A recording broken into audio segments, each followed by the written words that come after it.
자, 함께 기도합니다.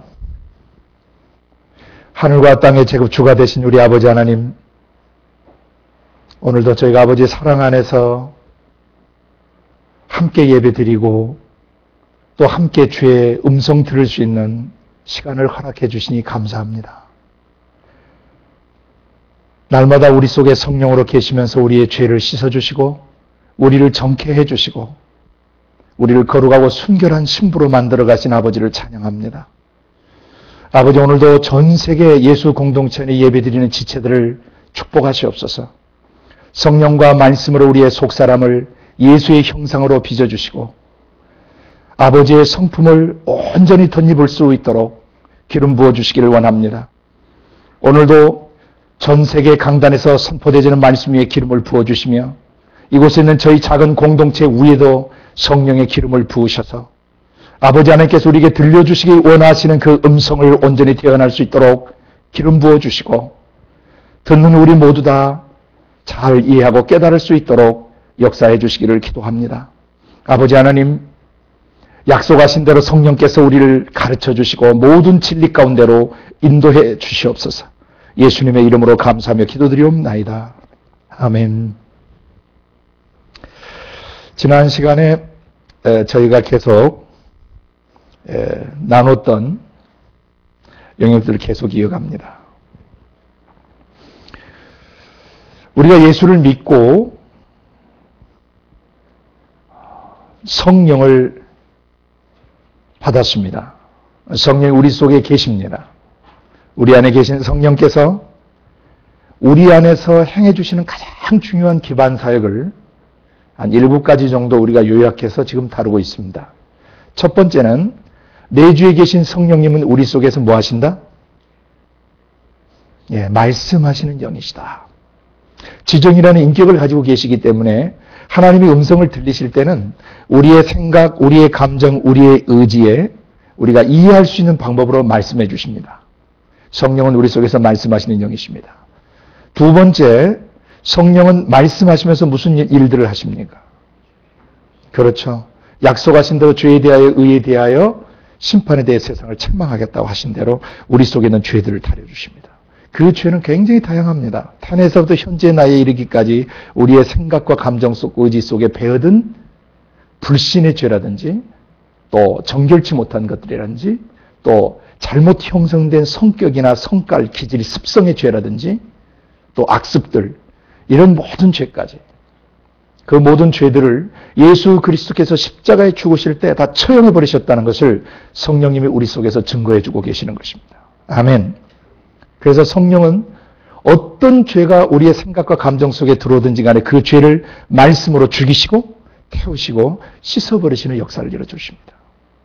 동시에 세 번째 성령께서 우리 속에 하시는 일들은 그 죄를 다루시면서 무슨 역사를 이루신다고 그랬습니까? 지혜와 계시를 주신다 그랬어요. 지혜와 계시를 주신다는 또 다른 표현은 하늘이 열린다는 표현과도 같고, 하늘이 열린다는 것은 하늘에 구멍 뚫린 것이 아니고 하늘에 계신 분의 마음이 어떻게 하신 거예요? 열려지신 겁니다. 육신을 입고 있는 우리가 우리의 마음 속에서 그 신 대신 하나님의 마음 속에 있는 것을 깨달아 알 수 있는 것은 성령께서 말씀해 주시기 때문이고 또 죄를 정결케 해서 우리를 거룩하게 해 주셨기 때문에 가능한 것입니다. 거룩함이 없이는 아무도 주를 배울 수 없고 마음이 청결하지 않은 사람은 아무도 하나님을 볼 수가 없기 때문입니다. 예수님 피로 씻겨진 우리의 마음에 성령님은 하나님 아버지 마음속에 있는 거룩하고 순결하고 아름다운 것들을 마음껏 계시해 주고 계시는 거예요. 하늘을 열어주시는 성령님, 그 성령님이 없이는 아무도 아버지 하나님을 온전히 알 수 없고 그 성령님이 없이는 예수님이 사복음서를 통해 행하셨던 그 놀라운 일들과 사역들을 경험할 수 없습니다.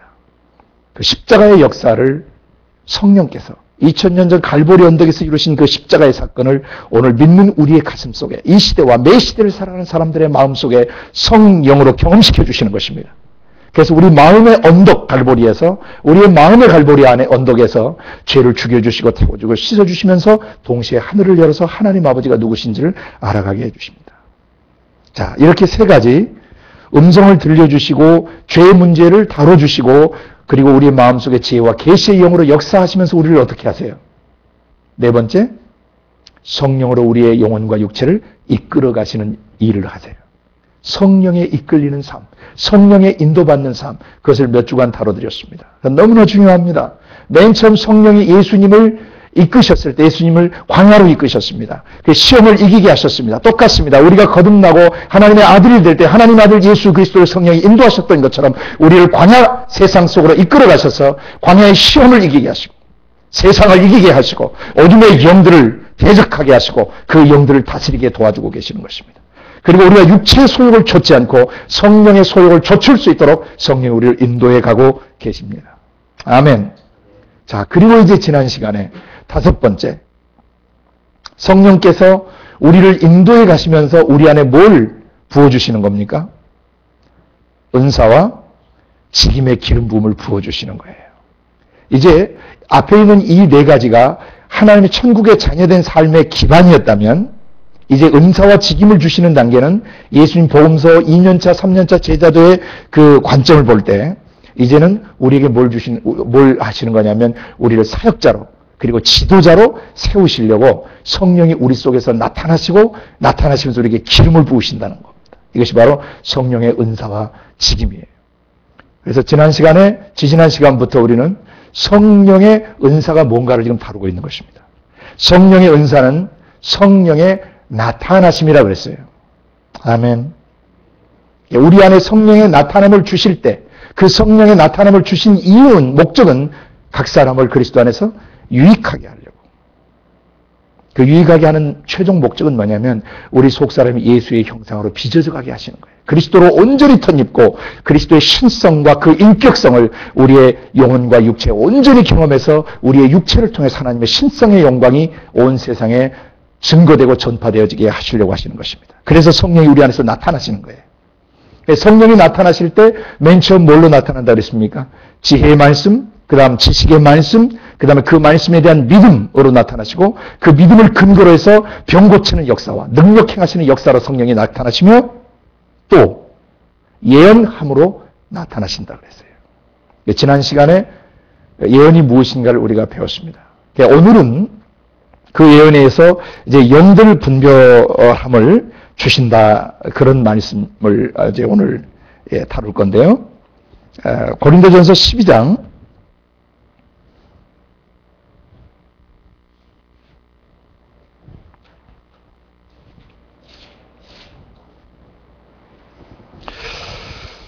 7절부터 제가 다시 읽습니다. 각 사람에게 성령의 나타남을 주심은 유익하게 하려 하심이라. 어떤 이에게는 성령으로 말미암아 지혜의 말씀을, 어떤 이에게는 같은 성령을 따라 지식의 말씀을, 다른 이에게는 같은 성령으로 믿음을, 어떤 이에게는 한 성령으로 병 고치는 은사를, 어떤 이에게는 능력 행함을, 어떤 이에게는 예언함을, 어떤 이에게는 영들 분별함을, 다른 이에게는 각종 방언 말함을, 어떤 이에게는 방언들 통역함을 주시나니 이 모든 일은 같은 한 성령이 행하사 그 뜻대로 각 사람에게 나눠주시느니라. 영들 분별함에 대해서 이것은 너무너무나 중요한 주제입니다. 왜냐하면 우리는 너무나 혼탁한 세대 속에 살고 있기 때문이에요. 하나님은 영이시고 하나님의 형상대로 만들어진 사람도 영이고 그 다음에 하나님이 부리시는 천사들도 모두 다 하나님이 부리시는 영들입니다. 그리고 그 천사들 중에 일부가 타락을 했는데 그 타락한 루시퍼와 또 그와 함께 타락했던 그 귀신들의 영, 그 영들이 이 세상 신으로 공중의 권세를 잡고 지금도 활동을 하고 있기 때문에 이 영들을 분별하는 것은 너무 중요한 것이에요. 영들을 분별하는 가장 중요한 핵심은 이 영이 하나님께 속해 있는가 아니면 마귀에게 속해 있는가, 거룩하신 영에 속해 있는가 더러운 영에 속해 있는가, 또 의로운 영에 붙잡혀 있는가 불의한 영에 붙잡혀 있는가, 그 다음에 빛 가운데 있는 영인가 어둠 가운데 있는 영인가, 사랑 가운데 있는 영인가 아니면 미움과 또 분노와 그런 가운데 있는 영들인가, 또 이 영이 온유하고 겸손한 영인가 아니면 거칠고 난폭하고 무례하고 교만한 그런 영인가. 이 영들을 분별하는 것은 너무너무 중요한 것입니다. 우리 함께 요한일서 4장 1절에서 6절 말씀을 한번 읽습니다.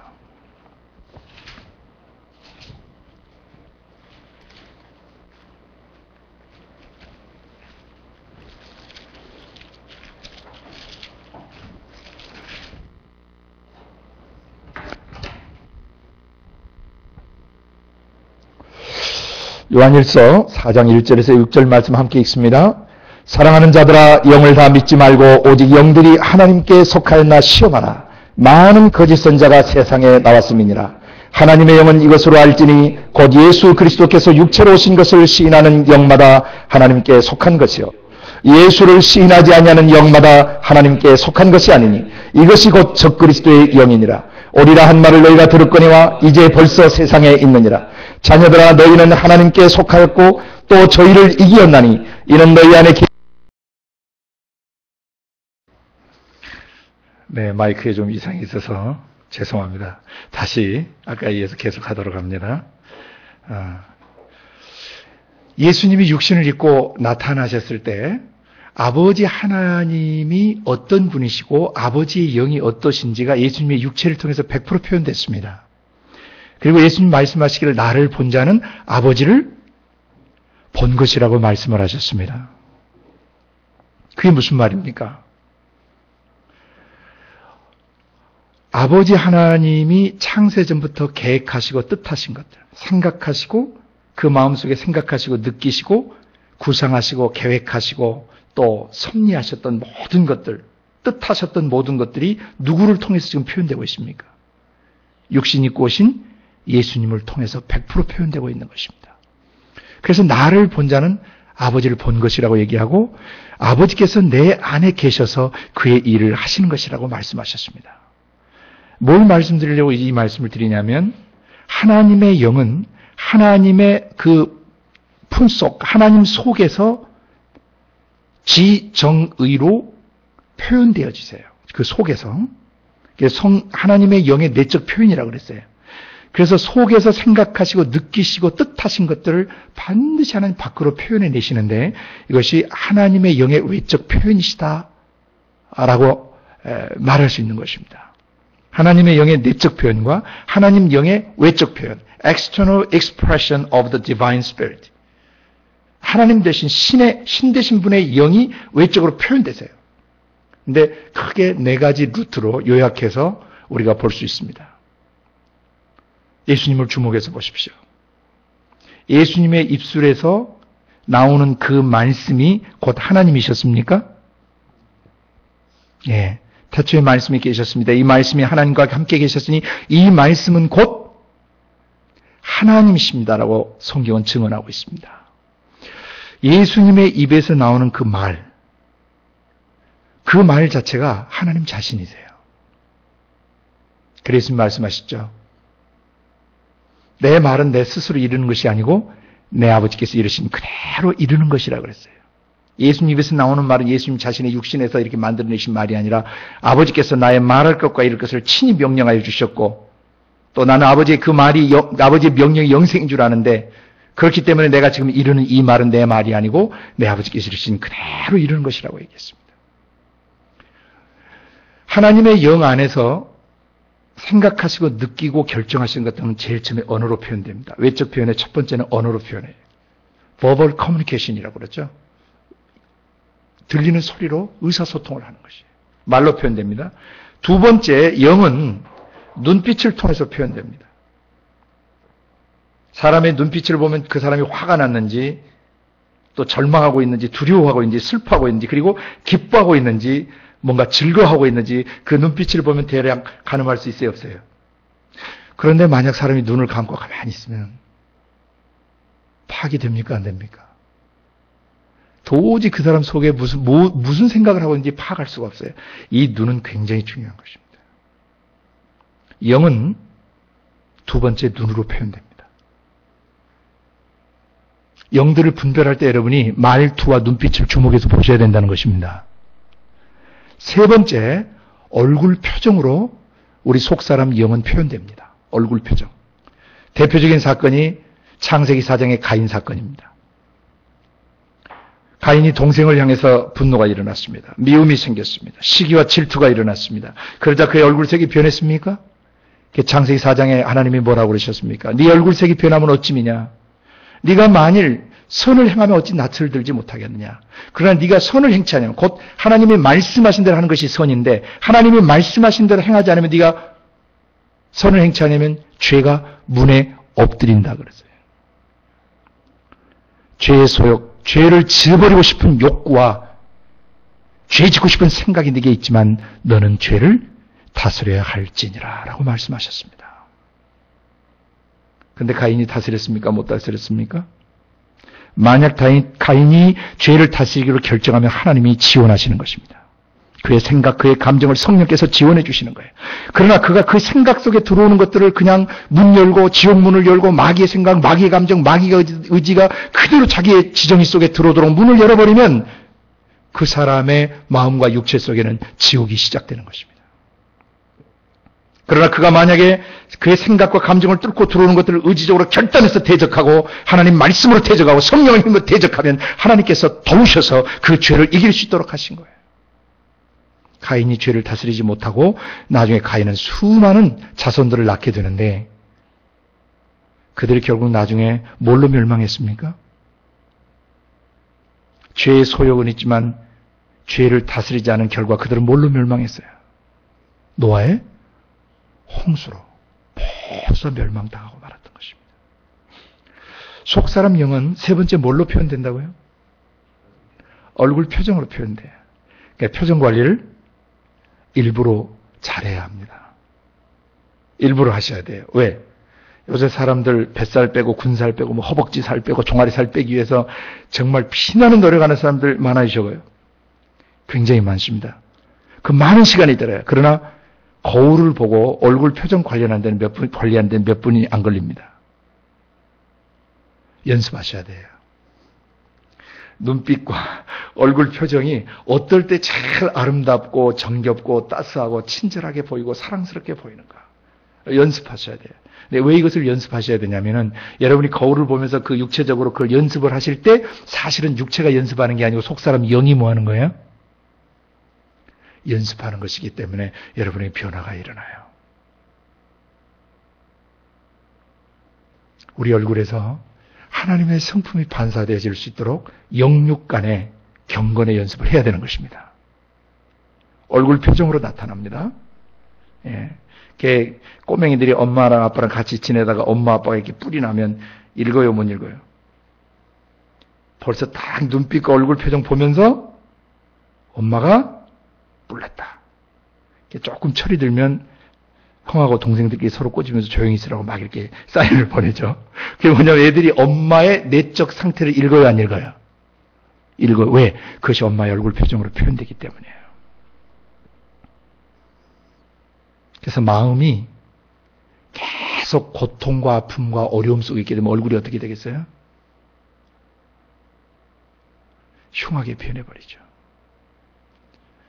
속사람 영 그리고 육체의 상태는 반드시 얼굴 표정으로 표현됩니다. 마지막 네 번째는 뭐냐면은 손발의 동작으로 표현돼요. 우리가 이게 손을 움직이고 발을 움직이고 몸 전체를 움직이잖아요. 손짓, 발짓, 몸짓을 하면서 우리가 살아가요. 그러니까 손발의 동작을 보면 그 영의 상태를 읽을 수가 있어요. 온전하진 않지만 그 사람이 불안한지 안 불안한지 그 손 놀림이나 몸 동작을 보면 알 수 있어요, 없어요? 안정감이 없는 사람들은 그 몸 움직임이 혼란스러워요, 안스러워요? 혼란스러워요. 그 몸 동작 움직이는 걸 보면 금방 알 수 있어요. 그리고 애들 그 야단 치고 나서 이제 다음부터 잘해 하고 가는데 문을 고분고분 닫고 나가면 내면이 정돈이 된 거고 문을 꽉 닫고 나가면 떫은 것이죠. 속사람 영의 그 감정이 문 닫는 그 동작과 행위에 나타나요, 안 나타나요? 나타나요. 굉장히 중요한 것이에요. 하나님의 영 안에 그 하나님 영의 내적 표현인 지정의 생각하시고 느끼신 것들은 뜻하신 것들은 반드시 예수님의 육체를 통해서 표현되셨고 또 첫째 날부터 여섯째 날까지 만들어진 피조물에 표현됐어요, 안 됐어요? 모든 만물 속에는 창세로부터 그분의 보이지 아니하시는 것들, 그의 영원하신 능력과 신성이 그 만드신 만물에 분명히 보여 알게 돼 있다라고 로마서 1장 20절에 돼 있어요. 하나님은 영이셔서 안 보이지만 첫째 날 빛을 통하여, 두 번째 이 궁창 하늘을 통하여, 세 번째 땅과 거기서 솟아난 풀과 과일나무들과 야채들을 통해서 하나님의 신적 성품의 일부분들이 모든 만들어진 피조물 속에 다 배어들어 있어요. 표현되어 있습니다. 그런데 그 많은 피조물들 중에서 가장 정확하게 하나님을 표현할 수 있는 존재가 누구냐면 사람이에요. 하나님과 똑같이 하나님을 그대로 반영할 수 있는 유일한 존재가 하나님의 형상과 모양으로 지어진 사람이에요. 그 사람이 말하는 거, 눈빛, 얼굴 표정, 손발의 동작, 이것을 어떻게 움직이는가를 잘 보시면 그 사람의 내면 세계를 이제 부분적으로 읽어가시게 돼요. 영들을 분별하는 가장 중요한 기초입니다. 뭘 봐야 된다고요? 그가 쓰는 언어, 그의 말투, 그 음색, 그가 어떤 용어를 쓰고 어떤 표현을 쓰는가를 보면 그것이 그 사람이에요. 물론 사기꾼들이 속임수로 이렇게 말을 막 이게 하는 것 분별해야 되겠죠. 그러나 그건 시간이 지나면 드러나야 안 드러나요? 말은 번지르르 한데 삶은 아니야. 그건 위선자예요. 왜? 그의 행동과 말이 다르기 때문에 그 사람 영을 우리가 분별할 수 있어요, 없어요? 분별할 수 있어요. 그렇게 뭐 영빨이 뛰어나고 영성이 뛰어나지 않아도 뭐 보면 알아요? 그 사람이 쓰는 용어, 말하는 말투, 그가 표현하는 방식들을 보면 그 사람 영을 여러분 읽으실 수 있어요. 왜? 영은 반드시 언어로 표현되니까. 아멘. 눈빛을 잘 보시면 애들이 뭐 잘못하고 나서 엄마 아빠의 얼굴을 바로 쳐다볼 수 있어요, 없어요? 잘못이 있으면 눈을 초점을 잘 못 맞춰요. 아직 어리기 때문에 오염이 많이 안 돼 있어서 그래요. 초점을 못 맞춰. 이게 엄마가 그러면은 쫄면서 어떻게 해요? 눈을 이렇게 아주 불안스럽게 엄마가 눈을 맞추기 시작하죠. 그 영의 상태를 눈으로 그대로 아이가 표현하고 있는 것이에요.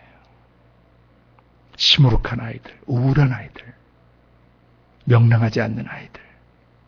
그래서 이 갓난아이부터 시작해서 영아, 유아들, 아동들, 청소년들, 청년들, 나중에 장년, 나중에 나이 드신 노인에 이르기까지 사람의 말투와 눈빛과 얼굴 표정과 손발의 동작들을 잘 보시면은 여러분이 영들을 분별할 수 있는 그 기초가 생기시는 거예요.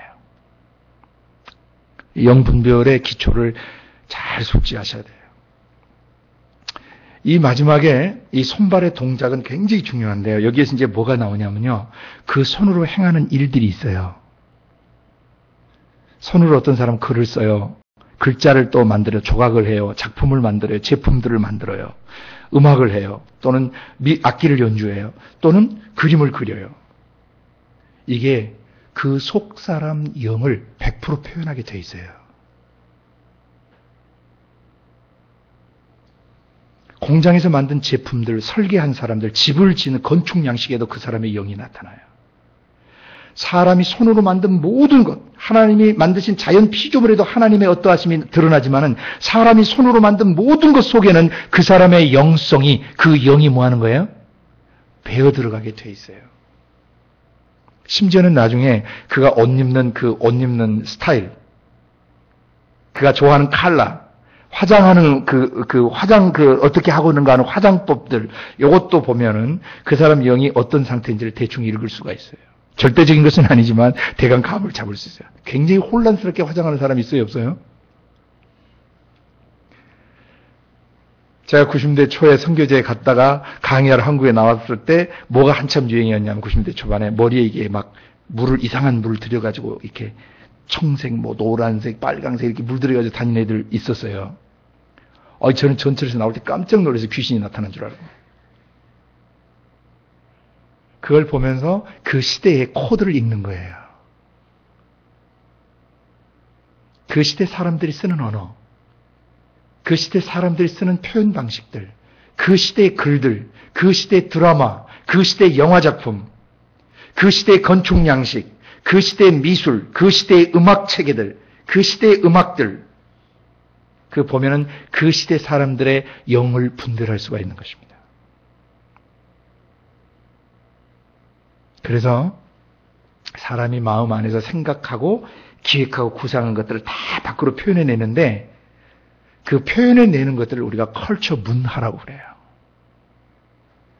그래서 문화는 그냥 문화적인 것이 아니고 문화는 철저하게 그 뿌리가 영적인 것입니다. 그래서 여러분이 어떤 그림이나 작품, 어떤 사람이 만든 제품들 그걸 보실 때 여러분은 단순히 그냥 물질적인 것이나 자연적인 것으로 보지 마시고 그 안에 무엇이 배어들어 있고 스며들어 있는가를 영적으로 분별하실 수 있어야 돼요. 이것이 영을 분별하는 능력들이에요. 이해가 되시나요? 자, 오늘은 아주 가장 중요한 기초를 여러분에게 이제 일러드렸습니다. 영을 어떻게 분별할 것인가? 어디를 봐야 돼요?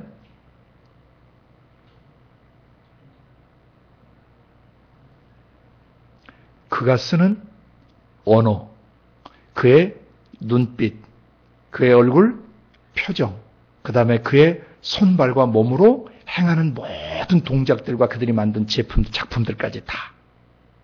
그것이 그 사람 영의 어떠함을 드러내는 것입니다. 자, 이제 하나님의 영과 우리의 영이 사귐을 계속 갖게 되면 하나님의 생각, 하나님의 감정, 하나님의 의지를 우리가 계속 배워가요, 안 배워가요? 계속 배워가면 우리가 누구를 닮아가게 되겠어요? 하나님을 닮아가게 돼요. 그러나 땅과 세상신 사단 마귀 귀신들의 생각과 감정과 의지를 자꾸 자기 지징이 접목시키면 그가 누구를 닮아가게 되겠어요? 마귀를 닮아가요. 하나님과 계속 깊고 친밀한 교제를 가져가면 하나님의 형상으로 계속 회복되어져 가지만 마귀적 생각과 감정과 의지로 계속 자기를 더럽히면 누구의 형상으로 변질돼 가요?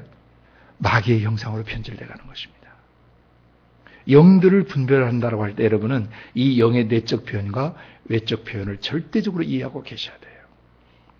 이것은 사람의 사주팔자 관상보라고 가르쳐주는 게 아닙니다. 그 사람을 어떻게 성령님과 함께 구속하고 치유하고 어떻게 회복시키고 어떻게 재건축해야 할 것인가. 그것 때문에 하나님 이런 것을 가르쳐 주신 거예요. 영들을 분별해야 됩니다. 여러분이 사역자로서 또 지도자로서 사역을 해야 될 때 영들을 분별할 줄 모르면 그 사역자는 온전한 사역을 할 수가 없어요. 그 지도자는 온전한 지도력을 발휘할 수가 없어요. 자기 앞에 있는 수많은 영혼들이 있는데 그 영혼들의 내적 상태와 외적으로 드러난 상태를 분별하지 못하면 그건 봉사예요. 그 소리를 듣지 못하면 그가 말하는 말 속에 담겨져 있는 그 read between the lines라는 뜻이 말이 있죠. 행간의 숨은 뜻을 읽어라. 말은 이렇게 하고 있지만 다른 메시지가 그 안에 깔려 있단 말이죠. 그것을 읽지 못하면 그 사람 못 만져요. 도와줄 수가 없어요. 아주 피상적이고 온전치 못한 목양을 하게 된다는 것이죠. 사람이 온전히 제자화 될 수가 없는 것이에요. 그래서 은사와 직임을 하나님이 주실 때 성령께서 우리 안에서 영들을 분별하도록 도와주시는 것이에요. 굉장히 중요한 것입니다. 영의 내적 표현과 영의 외적 표현. 하나님의 영의 내적 표현과 하나님의 영의 외적 표현을 보셨죠? 사람의 영도 그와 똑같아요. 그래서 이제 사람의 영에 대해서 조금 더 설명하고 오늘 마무리하고자 합니다. 아까 제가 영혼, 육 전체를 일러드렸죠. 이제 우리는 사람의 영을 이해하기 위해서 기존 이제 그 교회 시대 속에 영혼, 육에 대한 이해들이 어떻게 지금 전개되고 있는지를 좀 이해하실 필요가 있어요. 특히 뭐 영혼, 육을 분류할 때 이분법 또는 삼분법적으로 이렇게 분류를 하는데 그렇게 분류하면 안 돼요.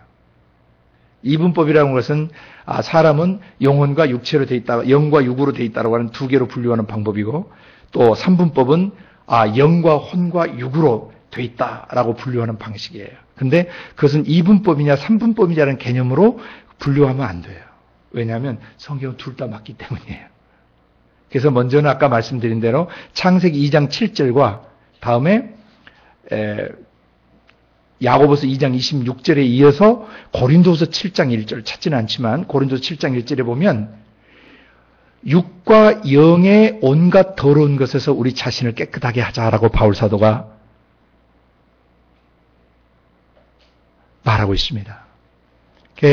야고보 사도도 영과 육으로 분류를 하고 바울 사도도 영과 육의 온갖 더러운 것을 우리 자신을 깨끗게 하자 그래서 영과 육으로 표현하고 창세기의 모세도 사람이 육체와 영으로 구성되어 있다고 얘기를 해요. 그래서 이것을 이분법이라고 표현하는 게 아니고 존재론적인 측면에서 사람은 두 존재로 돼 있다. 영과 육으로 돼 있다. 존재론적 측면에서 볼 때 사람은 존재적인 측면에서 볼 때 사람은 영과 육으로 돼 있고 또 하나 삼분법이라고 표현한 것은 기능적이라고 표현을 해야 돼요. 기능적 측면, 펑셔널한 측면에서 볼 때 기능적인 측면에서 볼 때 사람은 영과 혼과 육으로 돼 있어요. 이게 무슨 말이냐? 여러분이 잘 아시는 데살로니가전서 5장 23절에 보면 우리 주 예수 그리스도 강림하실 때까지 우리의 온 영과 혼과 몸이 흠없게 보존되기를 원한다는 표현이 있어요. 바울 사도가 썼습니다. 아까 고린도서도 바울 사도가 썼어요. 바울 사도가 고린도서 7장 1절에는 영과 육으로 표현했습니다. 그리고 데살로니가를 쓸 때는 영, 혼, 몸으로 썼어요. 근데 둘 다 맞아요? 틀려요? 둘 다 맞아요. 표현 방식의 차이예요. 또 하나 히브리서 기자가 히브리서 4장 12절에 하나님 말씀은 살았고 운동력이 있어 좌우의 날선 어떤 것보다 예리한데 그 말씀이 어떻게 하세요? 우리의 혼과 영과 및 관절 골수 육에 속한 부분을 찔러 쪼갠다고 돼 있죠. 여기서도 영혼 육으로 돼 있어요. 그래서 이때는 우리가 영혼 육을 삼분법적으로 분류한다고 하지 않고 기능적 측면에서 볼 때 인간의 영은 영혼 육으로 작동한다고 설명해야 합니다. 이해가 되셨습니까? 그러니까 그거 가지고 이렇게 네가 옳으니 내가 옳으니 할 필요가 없는 것입니다. 지혜롭지 못한 것입니다. 그럼 이게 그 기능적이라는 게 도대체 뭐냐? 근데 이것이 지금 이제 굉장히 그 영혼육에 대한 헷갈리는 그런 저기를 가져와요, 지금. 교회 시대 속에. 일부 사람들이 영혼육에 대해서 굉장히 오해를 많이 하고 있는 사람들이 있어요. 어떤 사람들의 영향을 받아서 그랬던 것입니다. 그래서 제가 여기에서 못을 박는 것은 성경이 말씀하신 대로 돌아가야 돼요. 그래서 영혼육을 이해하시려면 절대 기준이 하나 있는데 그건 하나님의 영이 어떤 영이신가를 알아야만 영혼육을 바로 설명할 수 있어요. 그래서 아까 먼저 하나님의 영에 대해 설명했죠. 지금 이제 인간의 영을 설명하는 거예요. 하나님의 영은 뭘 갖고 계세요? 지, 정, 의를 가지고 계세요. 그게 하나님의 영의 기능이 작동되시는 거예요. 그 영이 영원한 숨결이신 그 영이 움직이시는 거예요. 생각하시고 느끼시고 결정하시고. 그건 영과 혼은 이걸 혼이라고 부르는 건데 지정의를 혼은 분리될 수 있어요, 없어요? 영과 혼은 분리될 수 있어요, 없어요? 절대 분리될 수 없어요. 영은 숨결이다 그랬죠. 숨결이고 인격을 가진 존재예요. 지정이라는 인격을 가지고 있어요, 영은. 그래서 영의 기능 작동을 원래 혼이라고 아까 부르는 것이에요. 자, 그러면 사람의 영도 하나님의 영처럼 생각하고 느끼고 결정해야 하네요. 예, 결정해요. 여기서 하나 우리가 좀 보고 넘어갈 것이 있는데요. 고린도전서 15장 44절을 한번 해보시기 바랍니다.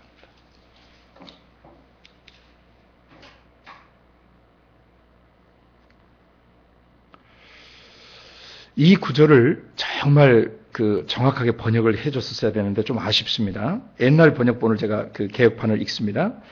15장 44절 육의 몸으로 심고 신령한 몸으로 다시 사나니 육의 몸이 있은즉 또 신령한 몸이 있느니라 할 때 몸이란 단어를 주목하시기 바랍니다.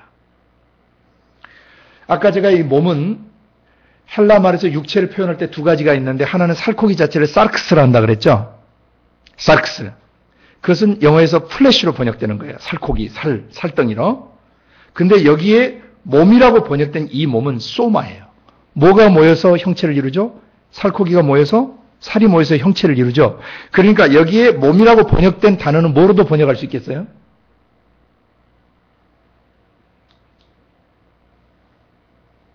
여기 몸이라고 번역된 단어는 어떤 단어로 대체될 수도 있어요?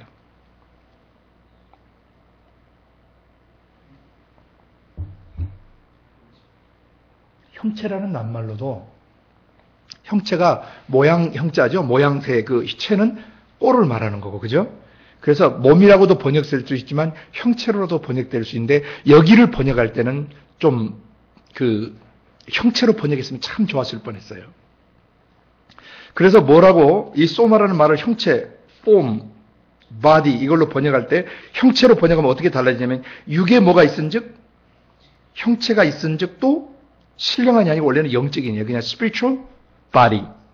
영적인 영의 형체도 있느니라 그 말입니다. 일부 사람들은 영을 뭐라고 생각하냐면 얼굴도 없고 귀도 없고 눈도 없고 코도 없는 달걀 귀신으로 생각하는 사람들이 있어요. 영은 형체가 있다라고 성경이 증거합니다. 아멘? 영은 뭐가 있어요? 형체가 있어요. 뭐가 형체가 있는 것처럼. 저 여기를 보세요. 저의 외모를 보시면은 저의 외모에 이게 육의 형체가 있어요, 없어요? 저의 머리끝부터 발끝까지 전체를 육체라고 부르죠? 육의 형체의 줄임말이에요. 육의 형체의 줄임말을 육체라고 불러요.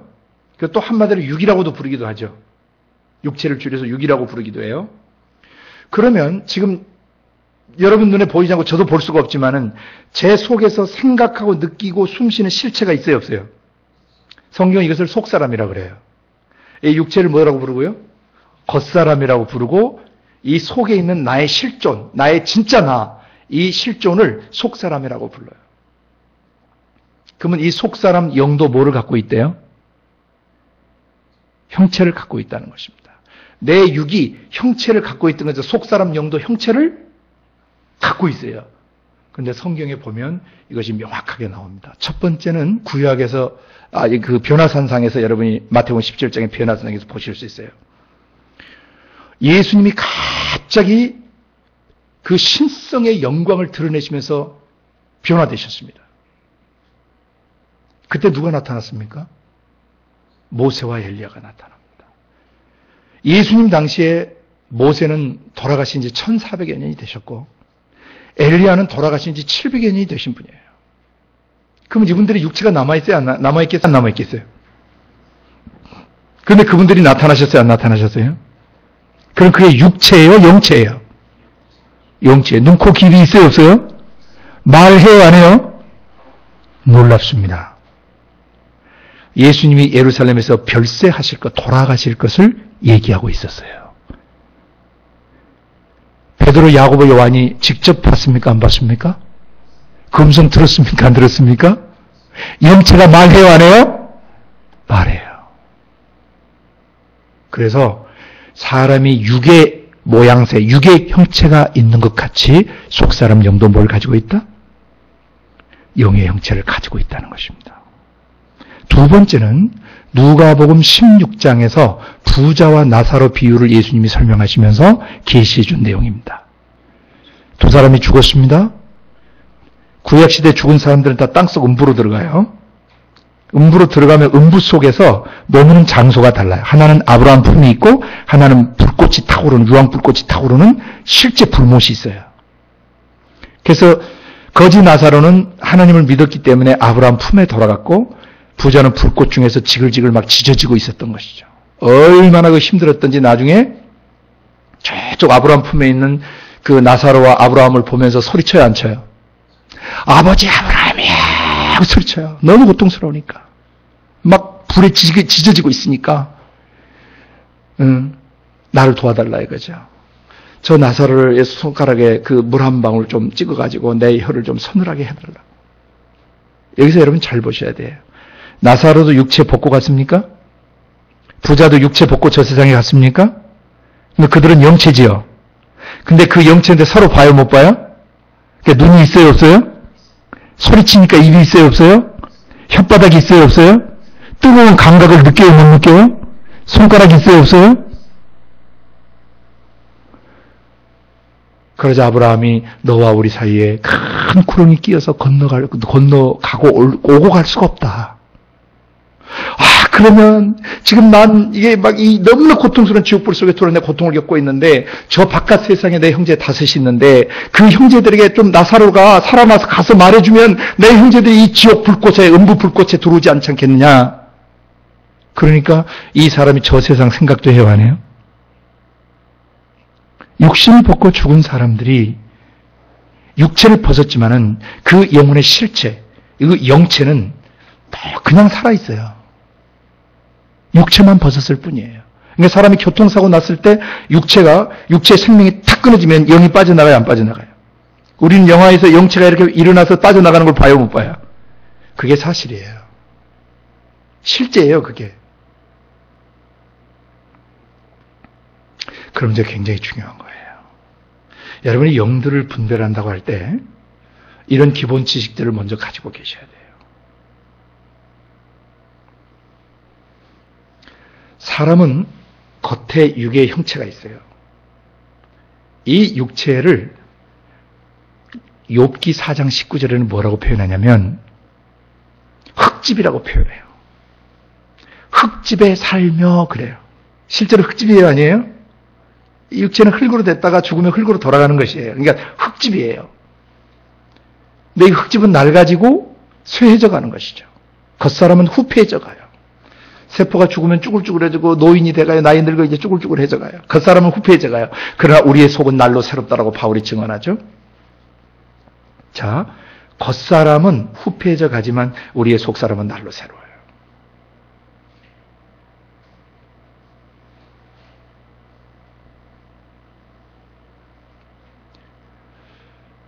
이 겉사람은 왜 존재하는가를 잘 이해하셔야 돼요. 아까 이제 제가 먼저 설명을 드렸지만 속사람 영이 생각하고 느낀 것을 뭐 하는 거예요? 밖으로 표현하기 위해서 이 육체, 겉사람이 존재하는 것이에요. 자, 그러면 우리의 육체의 눈이 있는 그 자리에 속사람 영체도 눈이 같이 있겠어요, 없겠어요? 육체 코가 있는 자리에 똑같이 같이 있겠어요, 없겠어요? 손가락, 발가락이 있는데 똑같이 둘이 포개져 있겠어요? 안 포개져 있겠어요? 사람의 외양, 이 외모 육체는 속사람 영을 100% 반영하는 것입니다. 영은 우리 눈에 영체는 보이지 않지만 뭘 통해서 보여지냐면 육체를 통해서 보여지는 것이에요. 그 사람의 존재의 어떠함이 그 사람의 말이나 눈빛, 얼굴 표정, 그가 행하는 행동들을 보면서 그 사람이 어떤 사람인지 우리가 알아가게 되고 이것이 영들을 분별하는 기초예요. 아멘. 이해가 되시나요?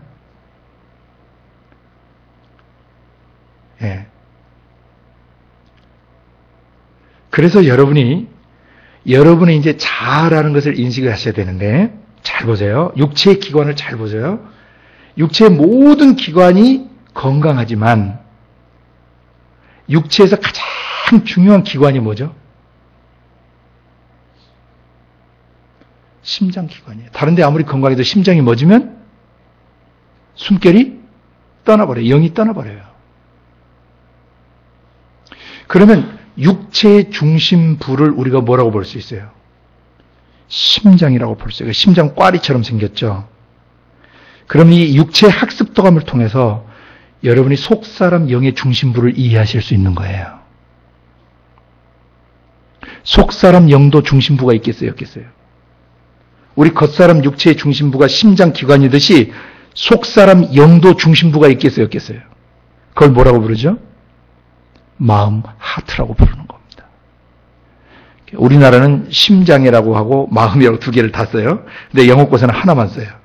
그냥 하트예요. 이 마음은 일종의 기관이에요, 기관, organ. 이해가 되세요? 자, 그러면 다시 한번 정의를 내립니다. 겉사람, 육체의 머리끝부터 발끝까지를 육체라고 부르고 육이라고도 부르는 것처럼 속사람 머리끝부터 발끝까지를 영의 형체라고 부르는데 영의 형체를 줄여서 영체라고 부르요. 그래서 사람들 일반적으로 영체라고 잘 안 하죠. 영이라고 부르죠.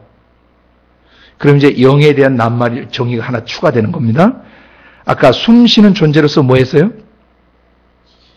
지정의를 가지고 있는 존재가 영이라고 그랬죠. 근데 동시에 그 영은 속사람 머리끝부터 발끝까지 전체를 영이라고 불러요. 이해가 되십니까? 이해가 되세요? 겉사람 전체를 육체라고 부르듯이 속사람 전체를 영체라고 부르는데 겉사람 전체를 육이라고 또 요약하듯이 속사람 영체를 영으로 요약한단 말입니다. 영이 뭐냐? 그러면 이제 세 가지 뜻을 이해하셔야 돼요. 숨쉬는 존재로서 지정이라는 인격을 가지고 있으며 동시에 인간의 육체 속에 있는 속사람 머리끝부터 발끝까지 전체를 또 영이라고 부른다. 아멘. 아멘. 네, 이거 다음에 시험 볼 겁니다. 구두 테스트를 할 거예요. 그러면 속사람 영은 가장 중요한 그 핵심 기관을 갖고 있는데 그 이름을 우리가 뭐라고 불러요? heart, 마음이라고 부른다고. 이제 마음 이해를 이제부터 하셔야 돼요. 사람을 분별하는, 영을 분별하는데 굉장히 중요한 핵심 영역입니다. 마음을 분별하셔야 돼요. 그 마음이라는 것은 일종의 영적 기관이죠. 그죠? 심장이 육체의 기관 이름이었듯이 영체의 중심부가 마음이란 말입니다. 이해가 되십니까? 네? 마음은 속사람 영의 핵심 본부예요. 육체의 심장에서 피를 펌프질해서 머리끝부터 발끝까지 다 보내죠. 그런 것처럼 속사람 영의 마음 속에서 모든 영적인 것을 공급할까요? 안 할까요? 공급해요. 그래서 마음이 더러워지면 영이 어떻게 되겠어요? 더러워져요. 마음이 힘들면 속사람 영 전체가 어떻게 되겠어요? 힘들어져요. 속사람 영이 힘들어지면 육체는 어떻게 되죠? 그대로 힘들어지는 것이죠. 그대로 반영돼요. 속사람 영의 어떠함이 육체로 그대로 반영된다 그랬어요. 그래서 이 마음을 하트라고 부르는데 이 마음 속에서 이 영의 기능작동이 일어나요. 마음 속에서. 마음 속에서 어떤 기능작동이라면 마음 속에 사람이 생각해요, 안 해요? 마음 속에 느낌을 가져요, 안 가져요? 마음 속에서 뭘 결정해요, 안 해요? 그래서 마음이라는 기관 속에서 사람은 지정의라는 기능작동을 해요. 사람의 마음속에 이 세 가지 기능작동, 이걸 뭐라고 부르냐면 혼적 기능이다, 혼이다라고 불러요. 그 혼은 이 푸뉴마, 영이라는 낱말과 어원 동사가 같아요. 푸시케. 바람이 불다라고 하는 그러한 어원 동사 똑같아요. 둘 다 영혼이. 그러니까 같아야 되죠. 원래. 영은 전체를 말하는 기관명이고 이해되세요? 속사람 전체를 말하는 거고 혼은 마음속에서 그 영 중심부의 기능작동 이름을 혼이라고 부르는 거예요. 아멘. 그럼 그 마음속에서 사람이 생각하고 느끼고 결정하죠. 굉장히 중요한. 그러니까 지킬 만한 것보다 어디를 지켜야 돼요? 마음을 지켜야 돼요. 왜냐하면 마음은 자기 존재의 핵심 기관이에요. 핵심 본부예요. 자기라는 존재의 핵심 본부는 마음에 있어요. 근데 그 마음 속에서 또 가장 중요한 기관이 뭐냐면 출입구가 뭐냐면 생각이에요. 마음속에서 생각해요. 마인드 기능이 있어요. 마음속에서 느끼는 emotion, feeling, 뭘 느끼는 감정 기능이 있어요. 그 다음 마음속에서 뭘 deciding 하는, 결정하는 will, 의지 기능이 있어요. 이것을 우리가 혼이라고 불러요. 혼적 작동을 한다라고 불러요. 곧 영이 기능 작동을 하는 거예요. 숨결인 영이, 내적 자아인 영이 그 속에서 지정이라는 기능 작동을 하는 것을 혼이라고 부르는 것입니다. 그래서 영과 혼은 분리될 수가 없고 영과 혼은 함께 가요. 그러나 그 영의 기능 작동 측면에서 볼 때 영과 혼과 육이라고 표현할 수 있는 것입니다. 아멘? 그런데 이제 지금 문제는 뭐냐면 사람들이 이 혼을 잘못 이해하고 있는 사람들이 많아요. 혼 그 자체는 나쁘지 않습니다. 이 혼, 사람의 마음속에서 생각하고 느끼고 결정하는 지정의가 누구와 한 편을 먹는가에 따라서 이 혼은 결정적 영향을 받게 돼요. 이 세상에는 하나님이냐 마귀냐, 빛이냐 어둠이냐, 이 두 개 구도가 명확히 공존하는 곳이에요. 생명이냐 죽음이냐, 빛이냐 어둠이냐, 진리냐 거짓이냐. 이것은 흑백 논리가 아니고 굉장히 중요한 원리예요. 사람은 하나님께로부터 고유의 인격, 고유의 지정의를 선물 받았어요. 숨결을 받을 때 그 숨결 속에 뭘 선물 받은 거예요? 지정의, 생각하고 느끼고 결정할 수 있는 선물을 받은 거예요. 하나님께서 선물 받은 것입니다. 그래서 사람이 지정의를 가지고 자유의지를 가지고 자기가 스스로 결정하며 자기가 스스로 움직일 수 있도록 하나님이 모든 자유를 주셨어요. 그래서 나라는 존재, 나라는 속사람, 나의 내적 자아를 세상 사람들은 자아라고 표현하지만 이 내적 자아는 영을 말하는 거예요. 속사람 영. 그 자기의 지정의, 혼이 자기의 자아고 그것이 자기 영이 자아예요, 원래.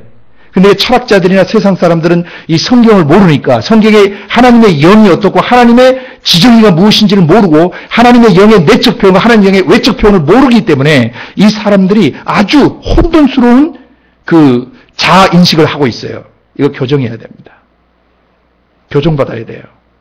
혼이 하나님의 지정의와 한 편을 먹을 때는 우리의 나의 고유의 지정의와 하나님의 지정의와 한 편을 먹을 때는 우리의 혼은 거룩해요. 아름다워요. 그리고 하나님을 닮아가요. 그리고 하나님을 반사해요. 나의 혼, 내 마음 중심의 지정의가 하나님의 지성, 하나님의 감성, 하나님의 의지와 한 편 먹으면 나의 혼은 아름다운 것이에요. 아멘?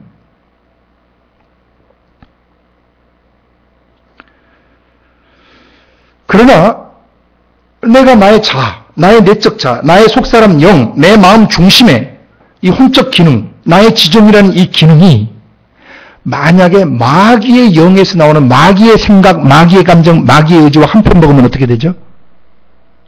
혼은 타락한 것이에요. 변질된 것이에요. 혼은 심각한 문제를 갖게 되는 것입니다. 근데 첫사람 아담과 이브가 자기의 지정의를 누구에게 줘버렸습니까? 마귀에게 줘버렸어요. 그때부터 태어나는 모든 사람들은 하나님의 지정의와 연결됐다가 그 연결을 끊어버리고 마치 텐의 아이가 탯줄을 끊어버리듯이 하나님의 영과 인간의 영 사이에는 이 영적인 탯줄이 끊겨버리고 사람의 자아, 사람의 혼은 누구와 한편 먹은 것이에요? 마귀의 지정의와 한편 먹은 것입니다. 그래서 마귀 생각이 내 생각이고 마귀 감정이 내 감정이고 마귀 의지가 내 의지가 돼버린 것입니다. 만약에 마귀의 지정의와 연합돼서 살던 것을 회개하고 하나님께로 돌아와서 성령 안에서 하나님의 지정의와 한편 먹지 않는 사람은 구원받을 수 있어요, 없어요? 구원받을 수 없어요. 여러분이 영들을 분별하실 때, 이 사람의 영이, 이 사람의 영, 이 사람의 마음 중심이, 이 사람의 지정의가 하나님의 지정의와 한편 먹어 있는지, 한편 되어 있는지, 아니면 마귀적 지정의와 한편 되는지를 분별을 하는 것이 바로 영 분별하는 기초예요. 이 사람의 사고방식, 이 사람의 감정체계, 이 사람의 의지력이 하나님의 지정의와 하나 되어 있는 것이냐, 아니면 마귀의 지정의와 하나 되어 있느냐를 분별하는 것이 영 분별의 기초예요. 여러분 자신의 영이 하나님께 속하였나 여러분 스스로 시험하셔야 돼요.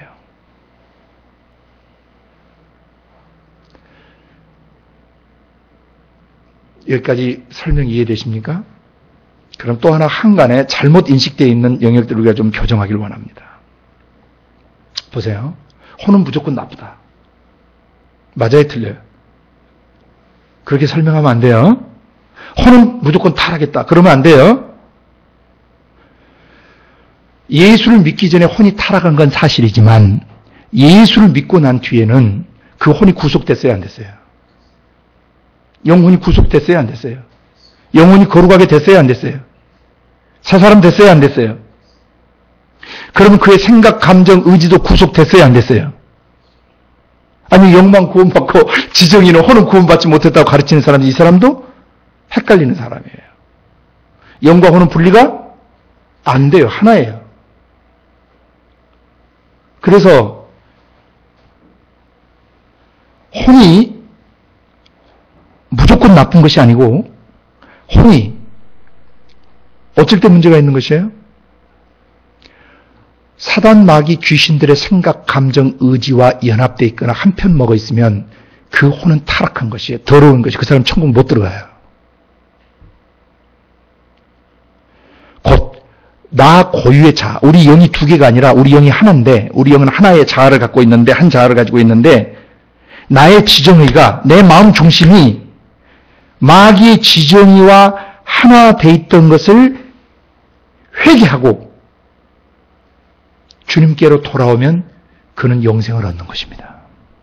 아멘.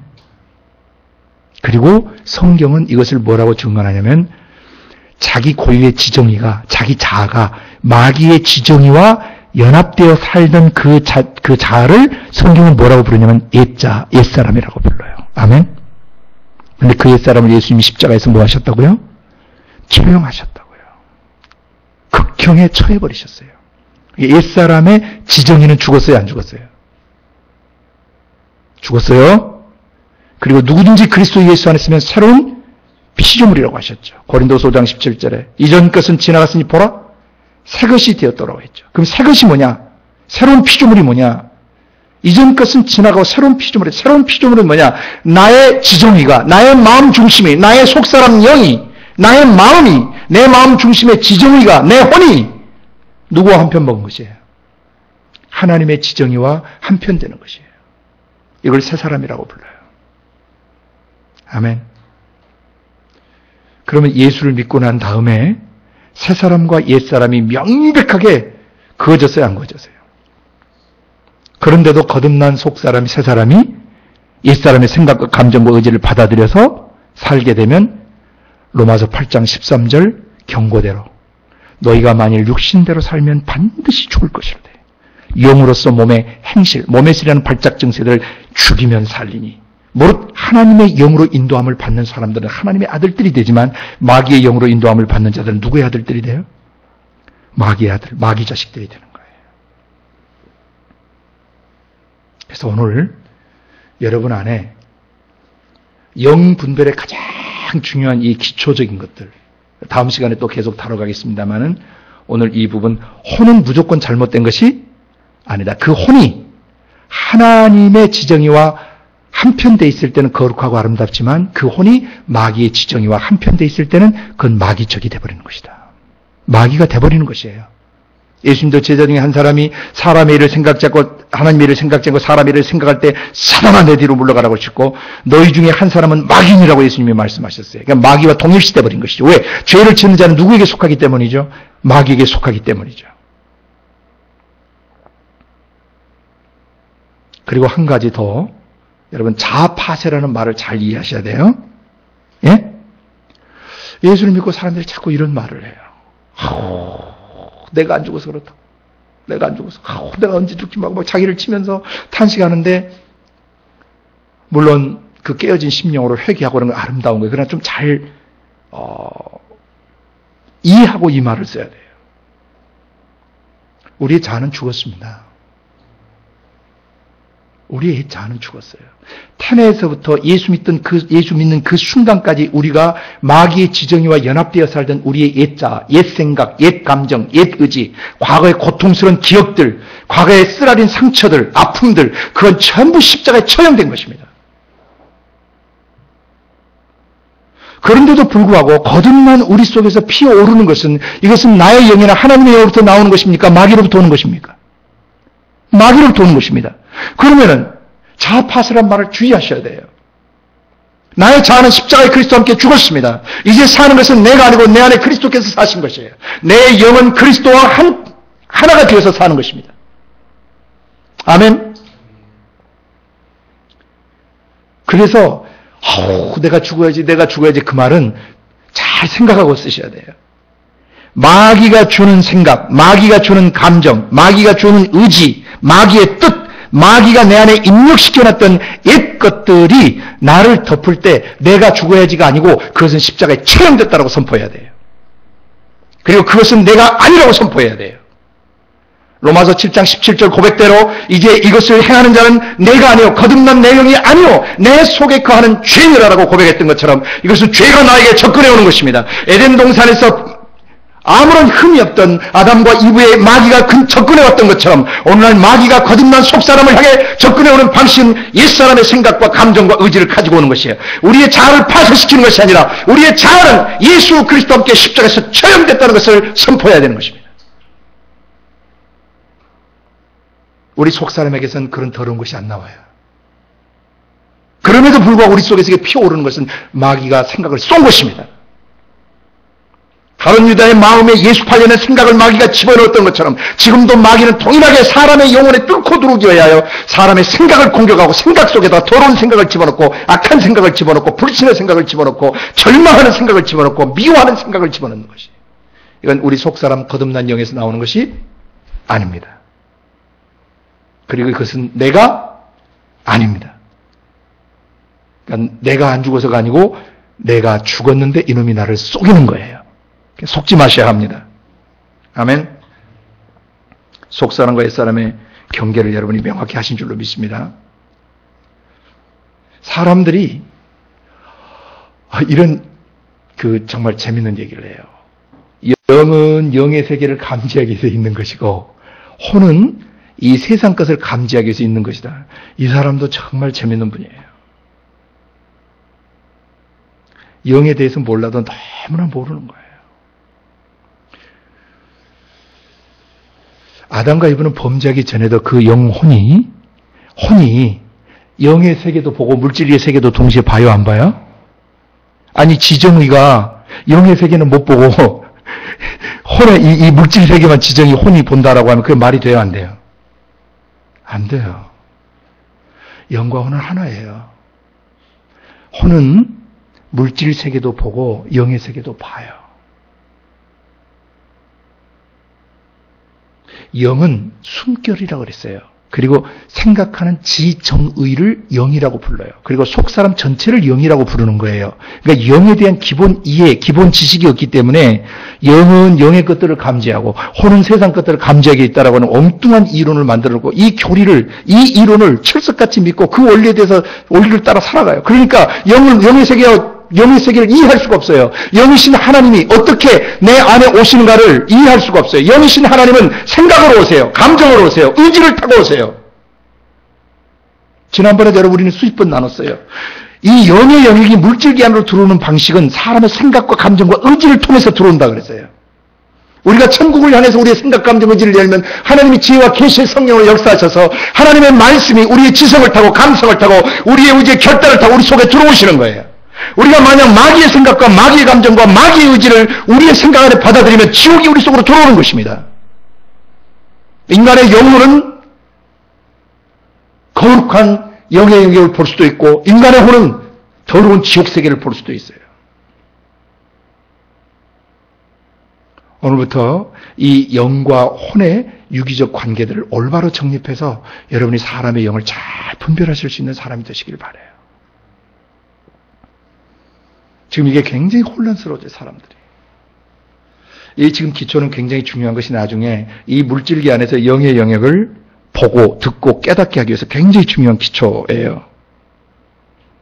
그리고 하나님의 영이 어떻게 육체 가진 나와 교제하시고 마귀와 귀신들의 영이 어떻게 육체 가진 나와 이렇게 관계하려고 하는지 그것을 영들을 분별하는 굉장히 중요한 이 기초 과정들이에요. 오늘은 시간이 너무 지나서 여기까지 하겠습니다. 우리 함께 같이 시간 기도하기를 원합니다. 우리 기도하실 때 함께 기도하실 때 하나님 오늘 가르쳐 주신 이 내용들을 가지고 기도합니다. 하나님 아버지 오늘 하나님이 영이신 것, 하나님 영의 내적 표현과 외적 표현을 배웠고 그 영이신 하나님을 닮아 만들어진 우리 영도 똑같이 내적 표현을 가지고 있고 외적으로 표현된다는 것을 배웠습니다. 그리고 내 속사람 영과 혼과 육의 기능들을 배웠습니다. 내 속사람 영의 형체가 있고 그 영의 중심부는 내 마음이고 내 마음 속에서는 지정의라는 혼적 기능 작동이 있다는 것을 깨달았습니다. 이제 제 영혼이 깨어서 하나님의 영과 온전히 연합되어지고 다시는 마귀의 영과 연합된 삶을 살지 않기로 결단합니다. 같이 통성으로 시간 우리 기도합니다. 거룩하신 아버지 하나님 감사합니다. 오늘 우리들에게 정말 영이신 하나님이 어떤 분이시고 그리고 또 우리가 어떤 영적 존재인가를 깨닫게 해주셔서 감사합니다. 아버지 하나님, 하나님이 영이시되 아버지 하나님께서는 지정의를 가지신 영이셔서 아버지 형상대로 만드신 우리들 자신도 역시 지정의를 갖게 하시고 영이신 하나님이 우리의 영과 연합하시고 우리의 영과 교제하시기 위해 우리의 지성을 터치하시며 우리의 감성을 터치하시며 우리의 의지의 결단을 통해서 우리 속에 들어오시는 것을 가르쳐 주셔서 감사합니다.